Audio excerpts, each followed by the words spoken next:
Hello, everybody. Thank you for joining. Welcome. My name is Daniel Chofi. I'm the league's membership and operations manager. I'm very pleased to welcome you to the third Spotlight event of this season, technically a postseason event. So I want to thank everybody for joining today on the first day of July and wish you all a happy summer. We appreciate your carving time out of your summers to be here. So for those of you who may not have attended one of the earlier Spotlight events this season, this is a program in which we are highlighting some of the work that's happening as part of the Independent Projects Partnership Program.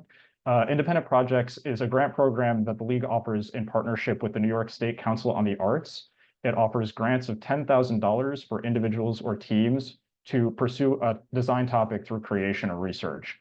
And so in today's event, we're going to be spotlighting two projects from the 2023 to 2024 cycle. So these projects are both still ongoing. We have Atlas of Public Power, Mapping the Evolving Shape and Social Struggles of New York State's Energy Grid by Andrea Johnson, which takes place in New York City and in upstate regions. And then we also have Hard Labor, Soft Space, The Making of Radical Farms by Stephanie Kyuyoung Lee, which engages locales in the Hudson River Valley. So I'm very pleased to welcome you to this event. I'm going to introduce today's presenters. First, Andrea Johnson is a researcher, designer, and educator whose work explores the intersection of urban landscape infrastructure, socio-environmental flux, and climate uncertainty. Her work has included numerous publications as well as proposals and strategies to re-envision New York City's infrastructure, from food systems to land use on Rikers Island. Johnson teaches at the Rhode Island School of Design and Barnard College. And then Stephanie Kyuyoung Lee is a spatial practitioner and researcher who currently teaches at Bard College as the 2022 to 2024 Architecture Fellow. She is the founder of the Office of Human Resources, OHR, a critical design studio that explores the intersection of spatial, racial, and material politics as a system of liberation, especially in rural settings.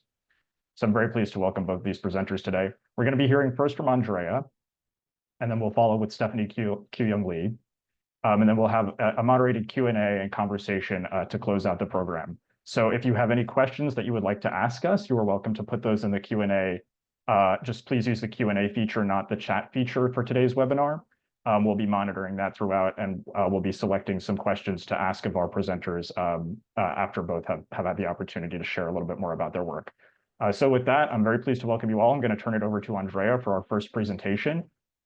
Excited for today's program. Andrea, over to you. Thank you so much. And thanks to the Architecture League and NYSCA for supporting this project and for inviting me to speak today. One moment.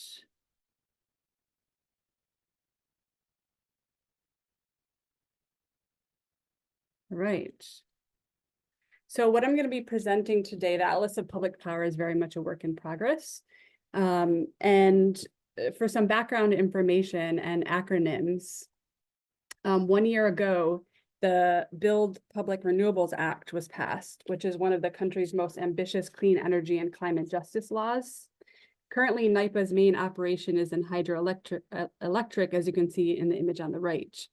Critically, given that the private sector with public incentive system is failing to meet our climate goals, this law mandates that NYPA step up to build renewables, keeping the state on track to meet the goals under the CLCPA, which, as you all probably know, which is 70% renewables by 2030 and 100% by 2040.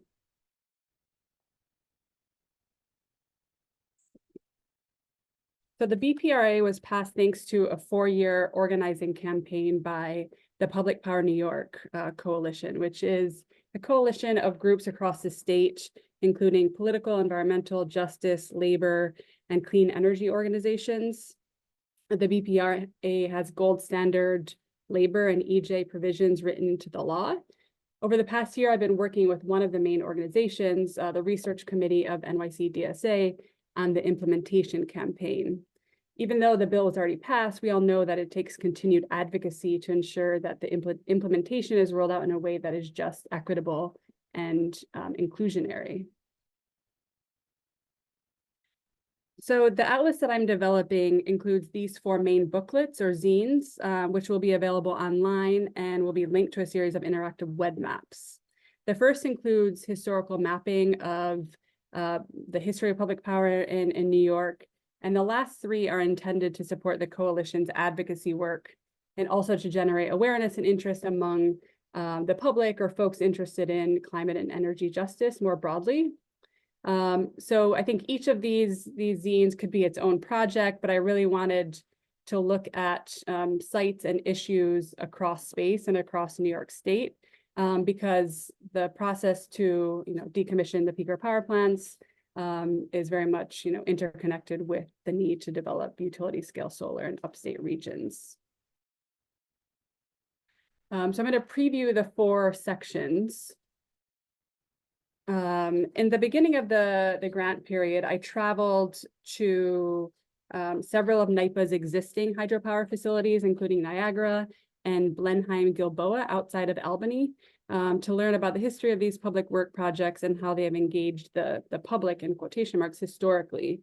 Now that NYPA is charged with building decentralized solar and wind projects, the agency should become more of a household name, but I think many New Yorkers don't know NYPA exists outside of the communities in which these large-scale projects are sited. The timeline is meant to consider how the notion of public power has shifted over time. Public power during the New Deal, when NYPA was created, was fashioned in a very top-down manner. Today, of course, there are calls for more democratic and inclusionary processes around our energy system. The first 2 projects that were constructed, the St. Lawrence and Niagara power dams, were the largest hydroelectric projects in the world at the time. And FDR and early proponents saw how public hydropower could benefit the people rather than the status quo of private utilities extracting profit. When NYPA was created, however, the law prohibited the agency from distributing power directly to the consumer so as to not compete with Edison or other private utilities. Instead, NYPA delivers power to public agencies and municipalities and on the wholesale market, but not to individual consumers. So I also wanted to highlight one site, Niagara, which I visited. And we see that benefits and burdens are not distributed equally, similar to many large-scale infrastructural projects under the New Deal. We see that, well, Robert Moses was actually the commissioner of NYPA, and similar to tactics he utilized in New York City, lands were seized from the Tuscarora Nation, but not without a fight from the nation, the case that eventually went to the Supreme Court. We also see the relationship between cheap electricity and the rise of chemical manufacturing. Much has been written about the juxtaposition between kind of the beauty of the falls, the Save Niagara movement, which was shaped by Frederick Law Olmsted and Frederick Church, and the toxicity of adjacent lands, right, that are hidden in our understanding of Niagara as a tourist destination. I bring this up just because the theme of aesthetics and view sheds, and not necessarily, tracing negative externalities across space is a reoccurring theme in questions of citing renewable energy. Over time, after the hydropower capacity was tapped, NYPA expanded into nuclear. Eventually, those were sold off in the early 2000s, and then building peaker power plants downstate. So there's 9 peaker power plants across New York City and Long Island. And with this graph here, you can see that the majority of NYPA's hydro energy comes from hydropower, but most of that is distributed to upstate communities. So we see a dynamic where there's cleaner energy being provided and generated in upstate, and in downstate New York City, we're reliant on fossil fuel power generation because there's constraints with the grid and with the transmission lines.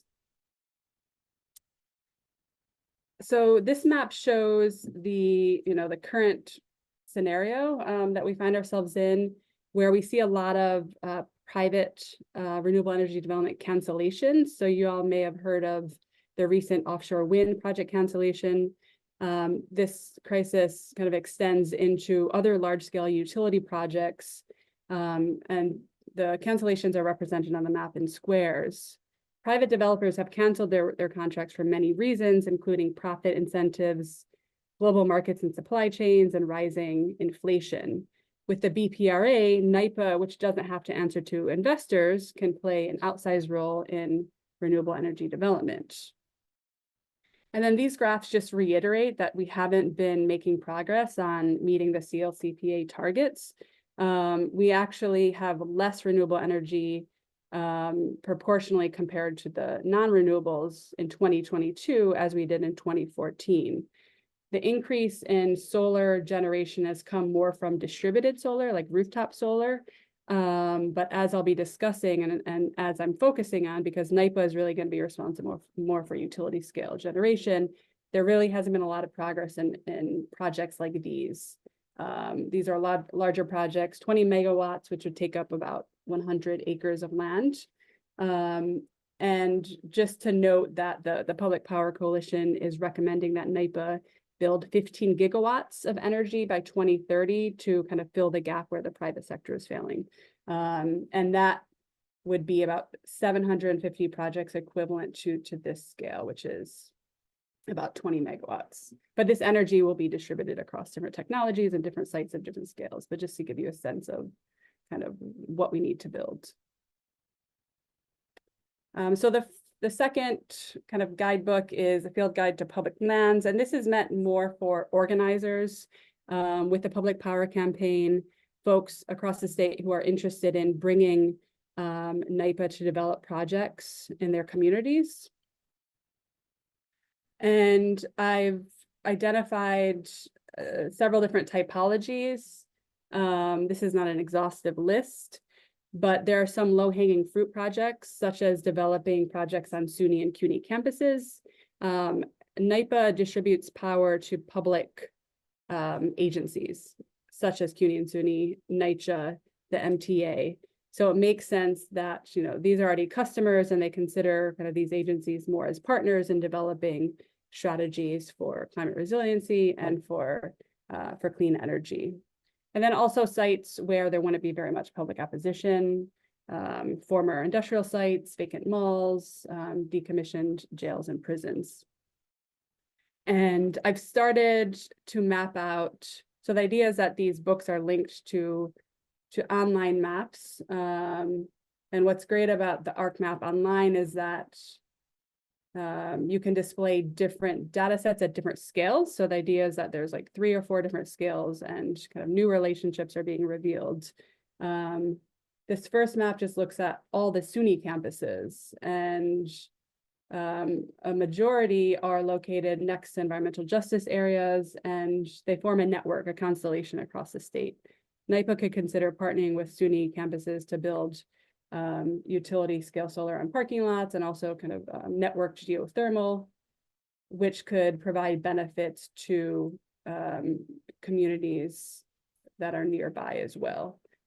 And just as an example, was performed an analysis that can calculate the area of parking lot space, and we should be able to zoom in and see kind of the scale of parking lots that kind of would become available. And it's, I apologize, it's pretty slow on my end.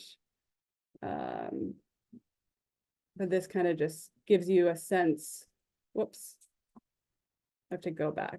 All right, well, I'm not gonna be able to fully explore this map, I think, but another layer would demonstrate potential for developing brownfields and sites that are, you know, being remediated. So I'll provide these links in the chat at some point, and these are all like publicly available at this point.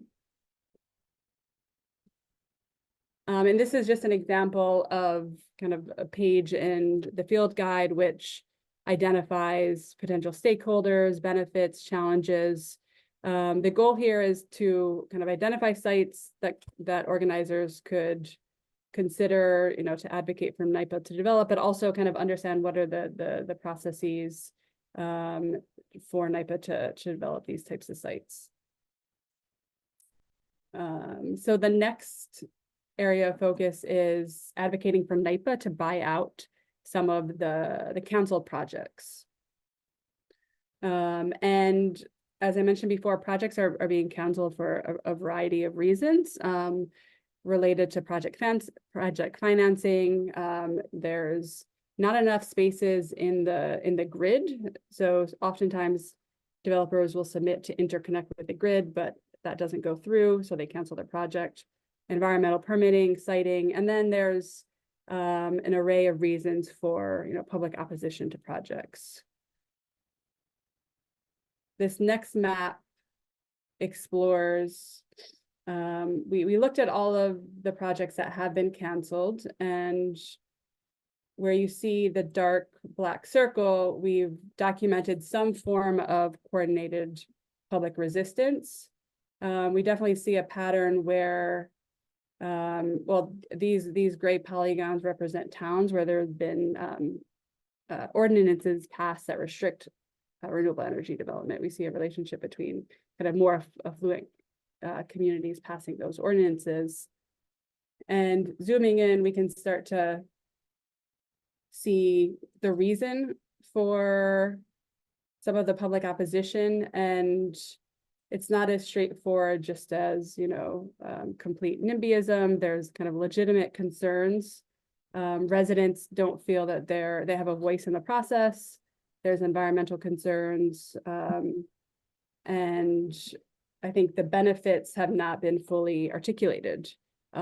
But we see NYPA in their role with the BPRA being able to engage communities more meaningfully, hire planners, and start to think about other benefits that can be layered into these projects.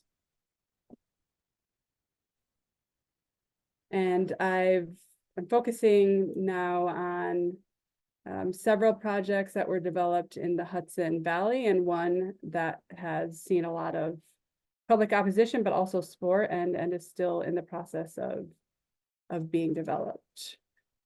So Branscombe and Darby are some of the first utility scale solar projects. They're both 20 megawatts, and they were constructed by MN8, which is a subsidiary of Goldman Sachs, which I think is a reflection of how major banks as investors and as project developers have so much influence over which and how renewable energy projects are developed.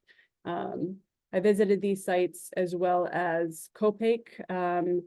This is a project that's called Shepherd's Run Solar, and there's been both a lot of advocacy and resistance to this project. It's a more affluent community with transplants from New York City, but the group Friends of Columbia Solar has worked with Sensible Solar to come together to develop a plan that can include agrivoltaics, a polyculture park, recreational trails, a whole host of benefits, reduced utility bills. The project has been reduced in size over time, and it's still in development, but there's been a lot of turns in the process. I took a drone out and started to kind of survey the visual landscape characteristics of these sites. Unfortunately, I wasn't able to upload the videos, but I'll have those on the website.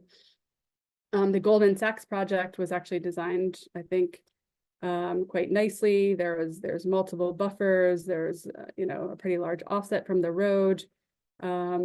These projects had, one or two landowners though, right? And farmers or folks who they're no longer interested in farming the land. They lease their land to the developers, so they're benefiting, but there's not a lot of kind of nearby residents that resisted the project. On the other hand, in Copake with the Shepherd's Hill project, the land would be developed on corn and soy agricultural fields, which I think some have kind of went fallow and others maybe still in development. But generally it's, more, there's more density, and there's generally just more current concerns from residents. But I'm interested in kind of using the drone imagery to start to understand how are people valuing the aesthetics, and how are people understanding kind of landscape systems across these projects. And this is also quite interesting, having visited Olana, which is only, I think, half an hour drives from Copake. You all may be familiar with Olana, which was the home of Frederick Church, the Hudson River School painter. who was very concerned about his view shed, and advocates for Alana to preserve Alana have protected the view shed, right? So they've got a lot of landowners and the public to have conservation easements within the view shed. And interestingly, a NYPA nuclear power plant was, there's a proposal to develop a plant across the river in Greene County in the 1970s. But stakeholders at Alana were able to kind of use the argument of the view shed in order to basically resist the project. And this was the first time where view shed and kind of visual resources is included in the federal permitting process. So I raise this question because I think it's important that we start to try to understand the landscape as, you know, a set of relationships rather than a static view. So I'm very excited to hear Stephanie's presentation because I believe she's going to speak to some of these issues also in the Hudson Valley. So the last section is on decommissioning the peaker power plants in New York City. And peaker power plants are only supposed to become active during peak energy demand periods when it's very hot, such as the past few days that we've been experiencing here in New York City. These peakers fire up in communities of color, the South Bronx, Astoria, Sunset Park, and really spew harmful emissions into neighborhoods already overburdened by pollution and, you know, exacerbating health problems. This is a view of Ravenswood, which is owned by a private company, and actually Rise and Light is redeveloping this site as energy storage. You can see the large stacks here are the baseload power plant.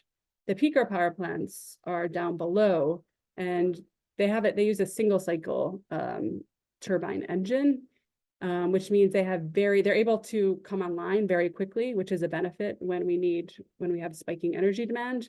But the rate of nitrous dioxide emission is like 63 times greater than a typical baseload power plant. So it's urgent that we decommission these plants, which is required under a separate DEC law, as well as through the Build Public Renewables Act.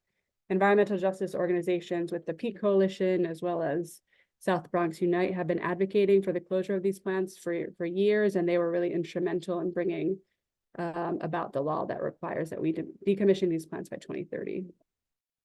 The graph here kind of shows a relationship between temperature and when these plants are turned on. This is a NYPA facility. The NYPA facilities are generally cleaner than the private ones, but they've actually increased in operation over the past couple of years when they should be, you know, decreasing.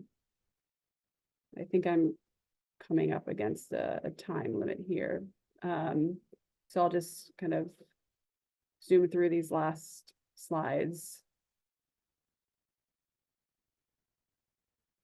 This is an animation that starts to speak to kind of the relationship between power outages, when the power plants are turned on, and kind of understanding impacts across space.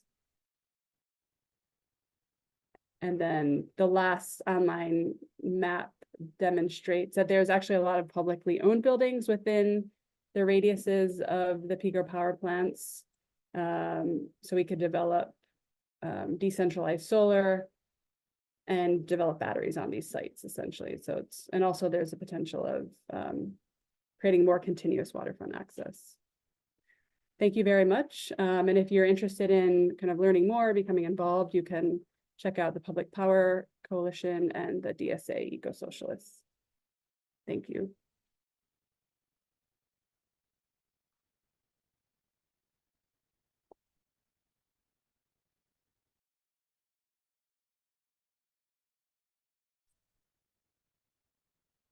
Hi, everyone.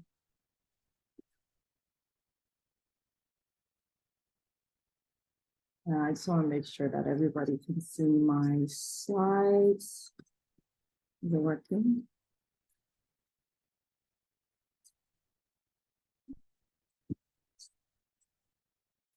Hmm.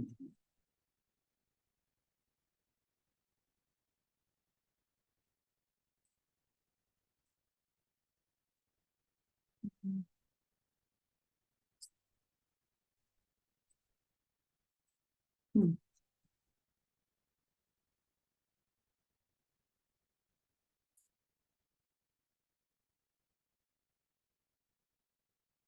It says, sorry, little bit of technical difficulty. It says my screen sharing is paused. Is there a way to fix that? Let's see if we could maybe get somebody from the league to pull up the slides, and maybe we'll have more luck sharing our screen that way.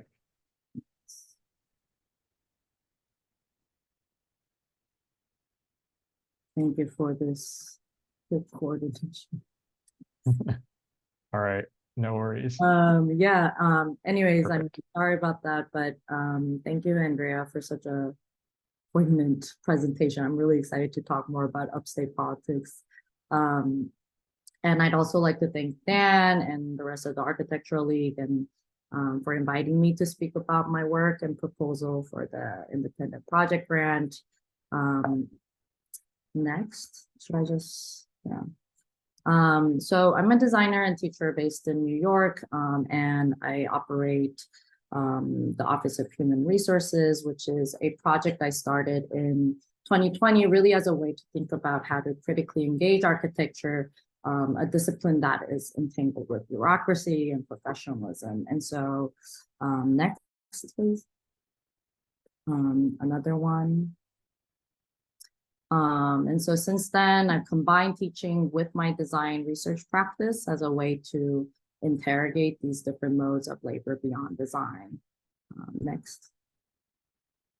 And so in the past few years, through field trips and workshops with mutual aids and justice-based farms, and this has been a really integral part of my design studio where I can encourage students to use and think about architecture as a way to engage with current struggles and movements of resistance. Next, please. And so the project frames current BIPOC and queer-led farm networks along the Hudson Valley within a larger history of resistance where rurality is approached as a site of social, racial, and economic liberation. Next, please. And so my goal really is to build a alternative history of agrarian ownership by revisiting some of these racial legacies of land grab and agriculture. And so despite the current inequity of property ownership, there's also been a long history of Black-led rural development projects, especially in the South, such as the Freedom Farm Cooperative in the top, and new communities incorporated from the 60s that have used agriculture and cooperative farming as sites of reparation and repair. Next, please. As for Asian Americans, federal laws such as the Alien Land Law and Chinese Exclusion Act of 1882 prohibited Asian immigrants from owning land at all. And so the Executive Order 1966 by FDR in 1942, which instituted Japanese internment programs, was also partially initiated by the California's corporate agribusinesses and was systematically linked with removing agricultural land ownership from Japanese Americans who at the time were producing more than 40% of California's commercial crops. And so records show that around 260,000 acres were confiscated and placed under the government agency's jurisdiction, marking another historic agricultural land grab in the US. Next, please. And so looking for collective futures beyond the narrative of extraction and marginalization, I'm currently following this growing network of more than 30 BIPOC-centered farms, nonprofits, and CSAs within the Hudson region. Next. And so each agrarian project practices unique forms of land-based activism. And this in particular is a locational map, as well as water classifications and different ecological groups, just to see how these like geographical characteristics tie back into the location of each farm. Next, please. And I focus on each farm not really as individual initiatives, but the goal is to think of them as part of a new network of land stewardship. And this is when I think mapping serves as an integral part of this documentation. Next, please. Next, sorry, these are some of the edits that didn't make it through. Next, please. And so the current surge of land-based projects surrounding the Hudson Valley create this network group of intentional communities and farms with a grassroots approach to the ecological crisis, as well as social inequity.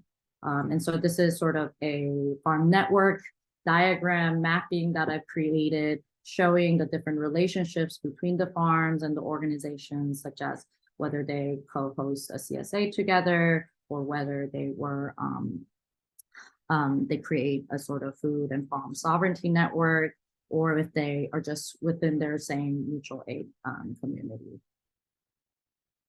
And as we do this, it becomes quite important to then go more in depth into the approach of each individual farms, of how they are both forming climate and social resiliency. And so I think of each of these farms really as experimental labs for speculative futures. And so I'll just quickly go over a few examples. Next, please. So this is a drawing of Soulfire Farm, which is an 80-acre plot farm incorporating European farming techniques. The farming part is really limited to maybe 3 to 5 acres itself. They focus on growing Afro-Indigenous produce, as well as finding funding and training opportunities for young farmers. So it becomes this really social point where farmers and young farmers can get together. They operate a regenerative farming model by practicing no-till, polyculture, as well as studies of companion species, and largely implement this idea of silvopasture that essentially integrates agroforestry through alternative grazings from chickens and Nubian goats. And so this is, I think, when sort of the limits of digital images come through, especially in these presentations. Physically, I've layered several plexiglass etchings on top of the axonometric drawing of the farm. And so the white are land plots of Timbuktu, which was a Black enclave from the 1800s near what is now Lake Placid. It's about 4 hours north of Soulfire Farm. And it was a moment where wealthy abolitionist Garrett Smith gave away 120,000 acres of land to thousands of Black families in response to property laws prohibiting free Blacks from voting in the state of New York. And so through this overlay of drawings, I wanted to build this connection and legacy of these histories on Black liberation rooted in agriculture. Next, please. So this is another drawing of Rocksteady and Wildseed, which are 2 farms in close proximity in Millerton, New York. And they sort of operate as this testing ground for reparation and property. Rocksteady itself, in the right, is a queer-owned work cooperative farm. Wildseed is a eco-sanctuary for BIPOC communities and often works as a hub for different local BIPOC farmers to get together and host workshops as well. And so the drawing features their current produce, as well as some of their programs, but also overlays ads from the Homestead Act, as Wildseed in particular represents an intentional community based on land sovereignty and reparations. Next, please. This is a drawing of Cardigan Road Farm Hub, and my particular interest is in Gentletime Farm, which is a trans queer-led farm cooperative in Chatham, New York. And they focus on, along with Star Root, Troy Division, they form Troy Commons, which is an Asian-centered land sovereignty project in the Northeast.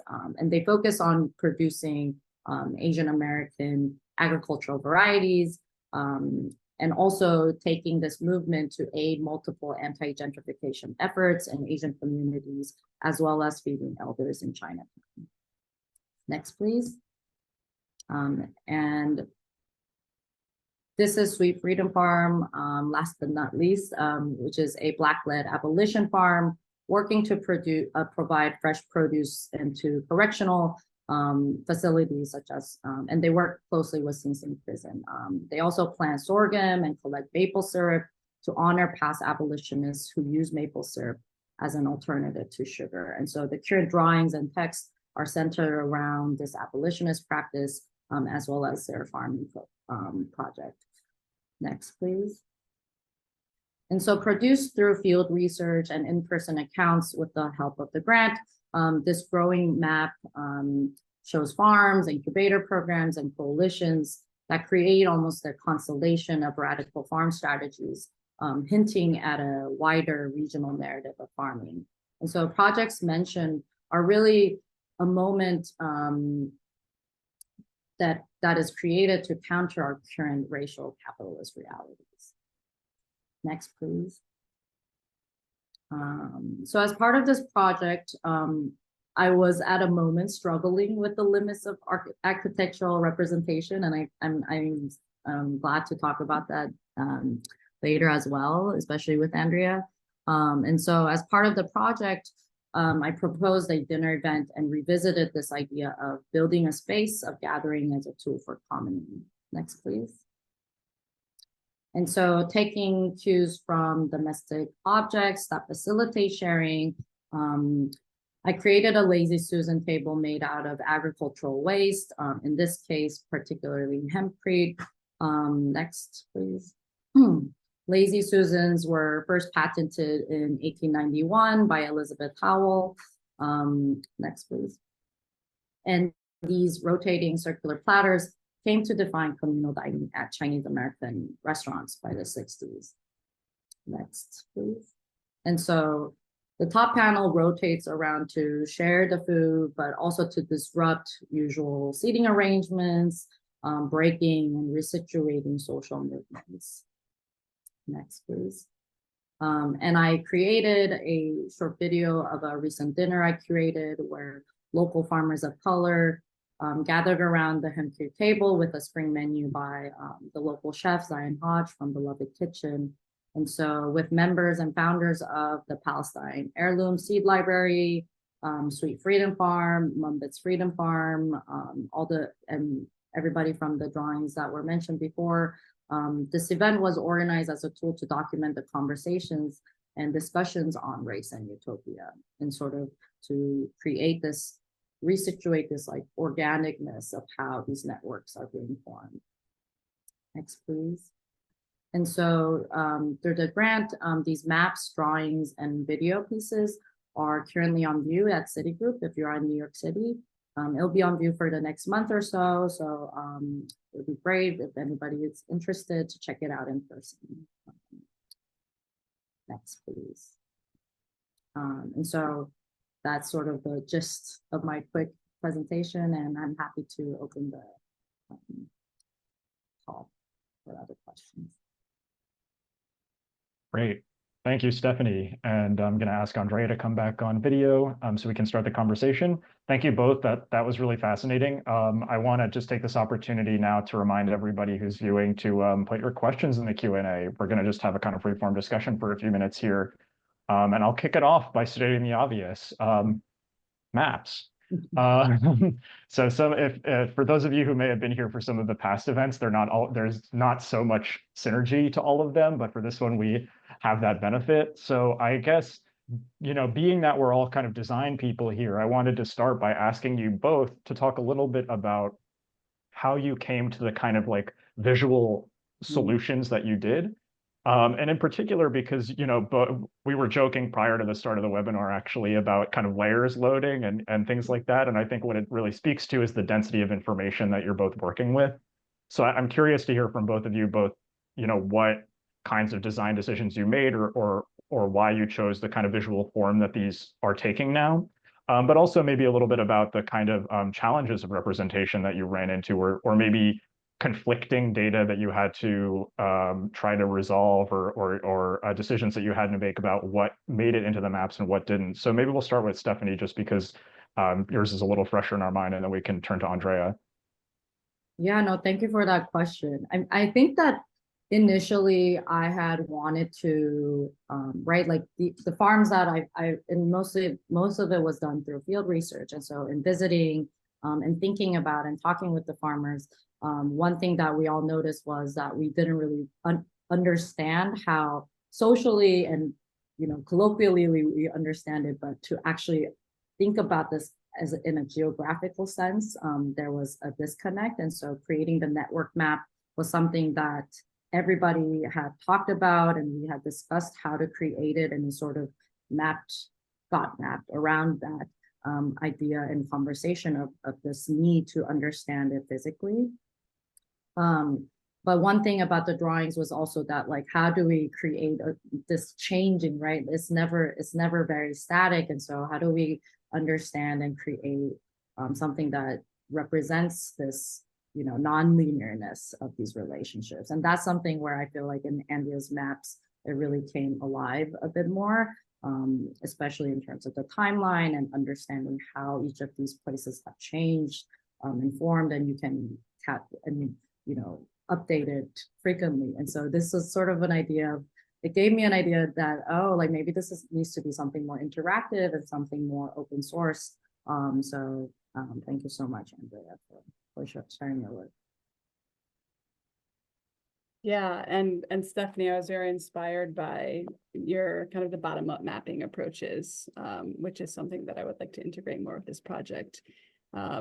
Making it interactive and available for public power coalition members and organizers was really important for this process. And I spent most of the year just trying to understand what's going on with the project cancellations. And I think I was maybe the first person to map those with the data from New York State. So I think a lot of the process was just driven by what's the current state of the energy grid and what's the opportunity for NYPA to really intervene here.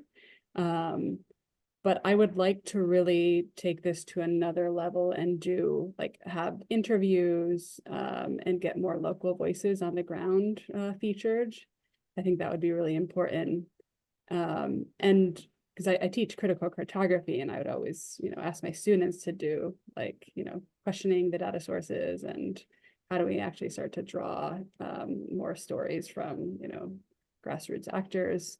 The question around how am I approaching the data sets, I think is a really interesting one. And I imagine to have quite a large section around data methodology, how am I going about editing and adding various data sets, I think, which raises a lot of questions around limitations, as well as who's creating these data sets and how can we understand more about these systems through the way in which we're mapping. So I would like to have all the data available to the public, but also a very maybe detailed section on how did I perform my data analysis, how was it aggregated and parsed, etc. So then people can kind of understand another layer of information about our interaction with the energy systems in New York. Yeah. And I think in what you both just said, I think that kind of leads to this other question. I'm going to again state the obvious here, but to say, land is such a contentious kind of subject in our history and even in our present. And I think a word that you both used in your presentations was resist or resistance. And that can be kind of flowing in both directions in the sense of resistance to public power projects, but also using the land as a form of kind of resistance to kind of an oppressive system, for example. So there are different ways that resistance kind of comes to the surface. But I'm very curious to hear if either of you have any experiences with, you're working with data, you're working with visuals, but you're also working with people and collaboratives on the ground. And I'm curious to hear a little bit more about the kind of the sort of social element of your project, or even the kinds of relationships that you had maybe discovered through the process of developing these maps, or particular kinds of individuals or groups that really had an influence on the way that you did the work. I can answer that first. That was the center of the entire project, really how to represent different communities and also represent, you know, based on conversations, not based off of like a set publicly collected data point. And all of these then goes back to the question that Andrea just raised about like being critical of data and being critical of representation, especially in mapping. I chose to utilize that very imperialistic and colonial language of past US geological surveys into my maps as an active way to connect that. In terms of relationships and speaking and creating more projects with the farmers, I think that in a way this was sort of the limit of how do you really share, right? But the aspects of humans coming together and forming these partnerships, and that's when I think the dinner and the recording of the dinner was sort of the big part that that filled in those gaps for me. Because it was just like a nice celebration of where we've all been and how we also form each other's projects together. And so some of the farmers obviously knew each other very deeply and had deep relationships with each other from previous projects, but it was also a time where some people had met each other for the first time and were able to kind of, you know, agree on, right? Like, this is where we connect. These are sort of our weird intersecting points in our big world in the Hudson Valley. And so I think that they can't really exist independently. Like there needs to be more alternative ways of thinking about how mapping works, whether it's through interviews or anecdotes or zines even. But also, right, like, but also there is a role of mapping where I think for the farmers that I've talked to, seeing their land in a particular perspective, which is very normal for us as architects, but seeing that view for the first time, I think really changed the perception of how they view their land or understanding the property itself as well. So yeah. Yeah, I think for me, I learned to be kind of very adaptive and agile around how I'm approaching this project, because it's really being based around the work of the research committee that I've been involved with. So I may have had, you know, like a specific idea about how this project would take course, and it's completely evolved and changed, I think, in interesting ways. And we're at a really critical moment in the public power campaign, because NYPA is supposed to release a draft strategic plan in October, and then the final one at the beginning of 2025. So there's a lot of pressure being put on NYPA right now. So I think continuing to work with the coalition in the coming months will also guide maybe where I place more emphasis on this project. For example, I think one of the tactics is going to be focusing on the peaker power plants this summer and having some rallies during really hot days, sort of have like a rapid response rally where I would like to kind of think about how all the mapping and data could be visualized in a locality of a peaker power plant. So I think as the movement evolves, I hope that the mapping can take on like additional new forms. Yeah. Did either of you encounter any resistance or opposition to the work that you were doing? I mean, was that experience all smooth sailing, or how did it go as far as kind of incorporating different perspectives and points of view into articulating these visions? Mm-hmm. Andrea, do you want to go, or? I don't think, I really encountered any resistance, but I would just say, and I took a trip upstate last week, which was really interesting, and I looked at the large scale solar arrays and spoke to some folks that are kind of maintaining the arrays, and was trying to just speak with anyone I could find. And there's not a lot of representation in those rural areas in terms of like the public power coalition.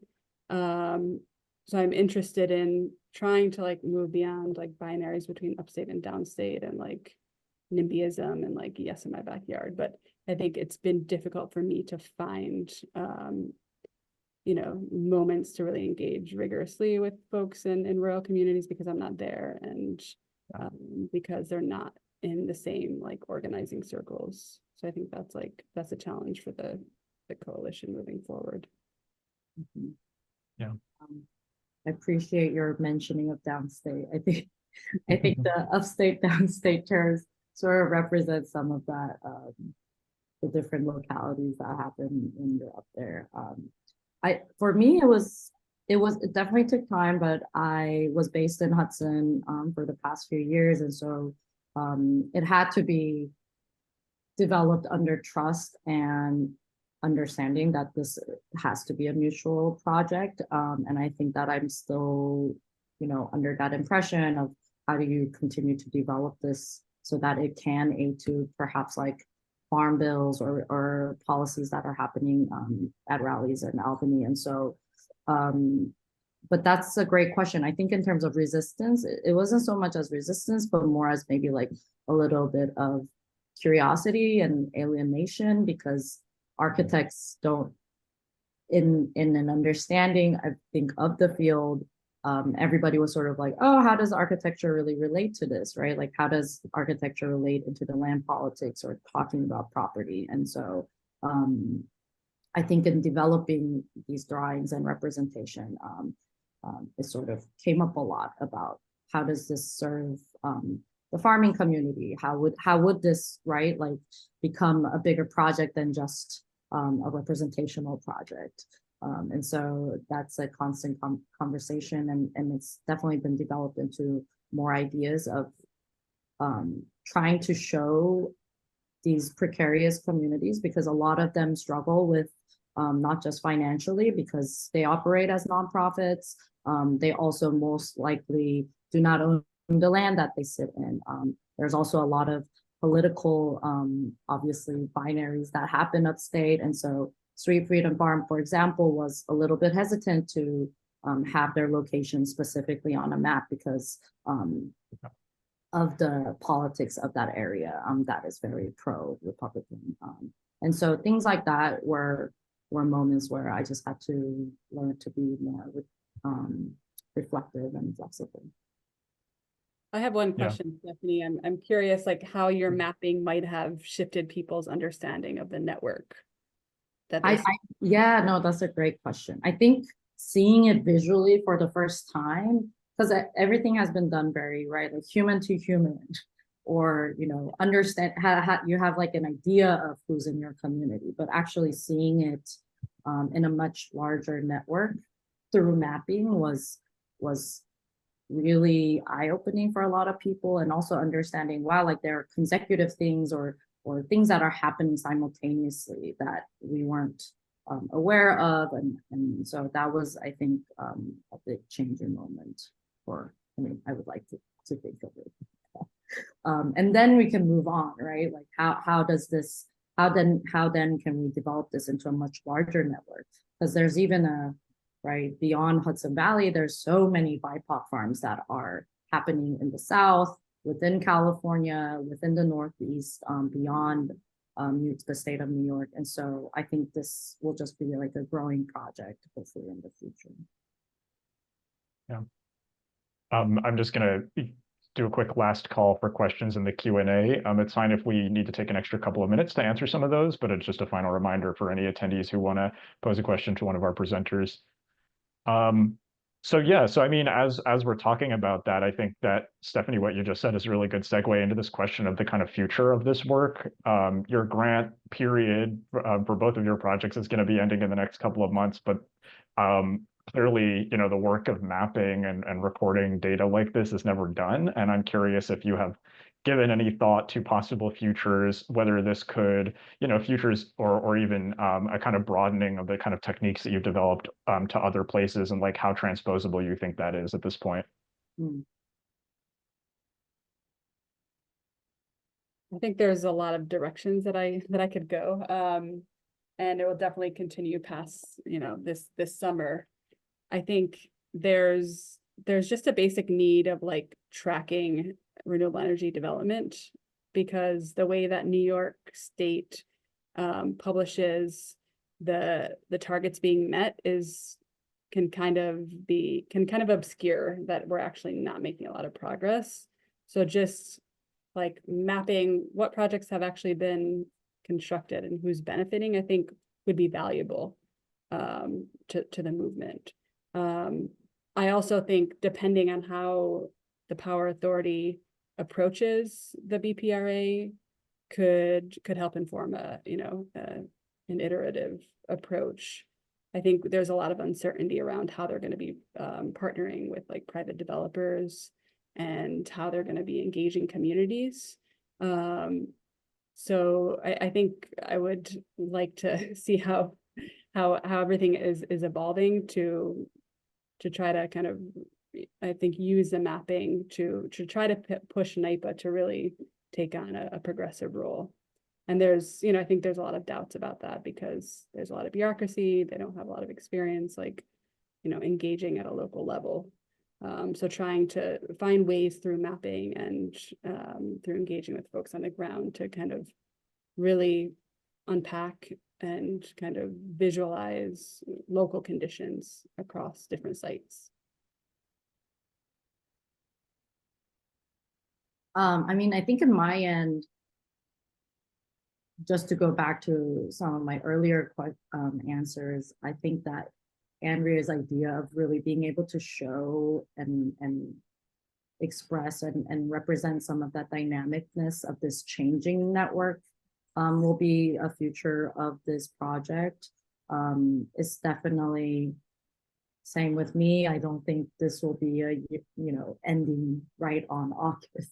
It's definitely something that will keep on growing. I think that if I had a desire, is to make it not so centered around my ability to produce these projects and create something that's more online, more open source, much like some of the great like mapping, online interactive mapping that we've been seeing online. And so that would be sort of a desire. I've seen a question, one that I'd like to actually answer, Dan. Is that okay? Please do. Yeah. Yeah. Go for it.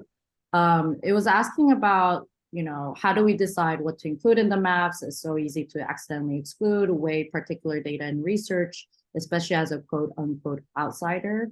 And for me, this question was really important because coming from a place of exclusion where there's almost no documentation of people of color in these rural spaces, it is right. Like I have to come out with this idea that this is not a unbiased map. This is a very biased map, and all maps are actually pretty biased. Like it always has a sort of argument, whether it's political or not. And so in my case, it has always been a very casual sharing moment through, not always through like organized workshops, but I would just basically bring over the map in terms of the network one where, does this make sense? Like, does this actually, do you stand by this map? And some of the farmers would be like, oh, that farm shouldn't be included. Like amongst us, we have our gossip about whether it's Black owned or not. And so there were moments of that where exclusion happened. And I was really happy about that. I think that's something that I'd like to actually have more in my future mapping. Yeah, totally.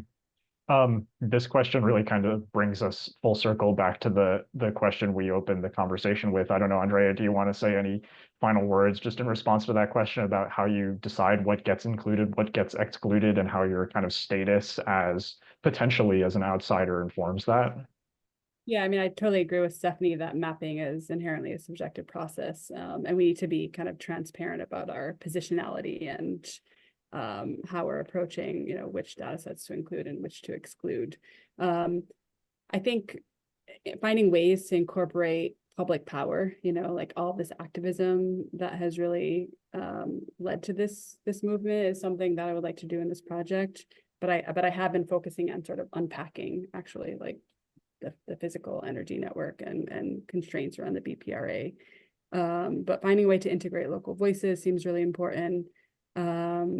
And as I mentioned before, really focusing on like the data methodology, not as like a footnote, but as like a key feature of the project, just around like the peaker data set where we're like visualizing nitrous oxide every, to show how many hours these plants run every day. That only gives us so much information. There's so many, of course, other pollutants that can be mapped at different spatial and temporal scales. So kind of draw attention to efforts by South Bronx Unite and these other organizations that are using sensors and monitors in interesting ways.